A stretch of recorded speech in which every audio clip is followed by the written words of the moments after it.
और दोस्तों, आइए आज हम एक और कहानी सुनते हैं निर्जला एकादशी व्रत की। तो आइए शुरुआत करते हैं इस कहानी की। निर्जला एकादशी व्रत की कथा इस प्रकार है। भीमसेन व्यास जी से कहने लगे कि हे पितामह, भ्राता युधिष्ठिर, माता कुंती, द्रौपदी, अर्जुन, नकुल और सहदेव आदि सब एकादशी का व्रत करने को कहते हैं, परंतु महाराज मैं उनसे कहता हूँ कि भाई, मैं भगवान की शक्ति पूजा आदि तो कर सकता हूँ, दान भी दे सकता हूँ, परंतु भोजन के बिना नहीं रह सकता। इस पर व्यास जी कहने लगे कि हे भीमसेन, यदि तुम नरक को बुरा और स्वर्ग को अच्छा समझते हो तो प्रति मास की दोनों एकादशियों को अन्न मत खाया करो। भीम कहने लगे कि हे पितामह, मैं तो पहले ही कह चुका हूँ कि मैं भूख सहन नहीं कर सकता। यदि वर्ष भर में कोई एक ही व्रत हो तो वह मैं रख सकता हूँ, क्योंकि मेरे पेट में वृक नाम वाली अग्नि है, सो मैं भोजन किए बिना नहीं रह सकता। भोजन करने से वह शांत रहती है, इसलिए पूरा उपवास तो क्या, एक समय भी बिना भोजन किए रहना कठिन है। अतः आप मुझे कोई ऐसा व्रत बताइए जो वर्ष में केवल एक बार ही करना पड़े और मुझे स्वर्ग की प्राप्ति हो जाए।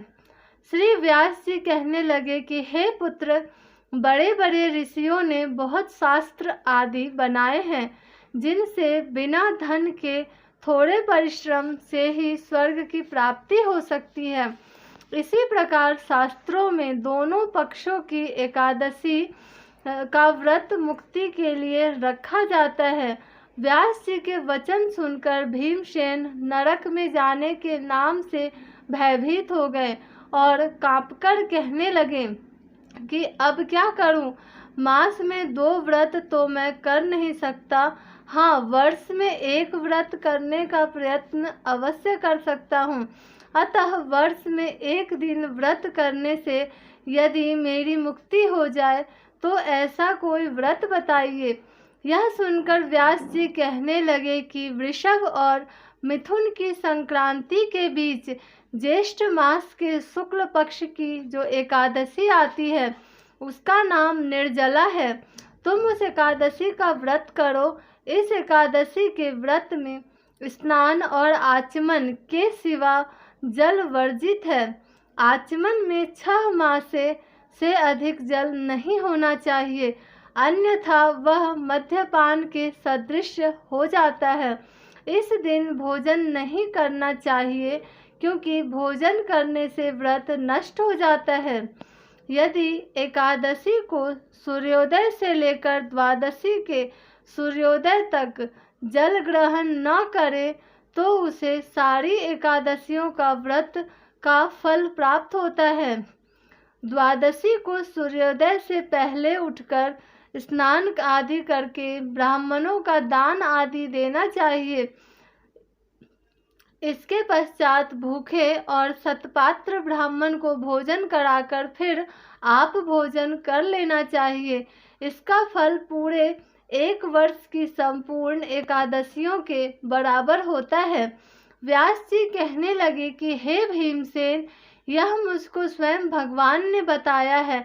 इस एकादशी का पुण्य समस्त तीर्थों और दानों से अधिक है। केवल एक दिन मनुष्य निर्जल रहने से पापों से मुक्त हो जाता है। जो मनुष्य निर्जला एकादशी का व्रत करते हैं उनकी मृत्यु के समय यमदूत आकर नहीं घेरते, वरन भगवान के पार्षद उसे पुष्पक विमान में बिठाकर स्वर्ग को ले जाते हैं।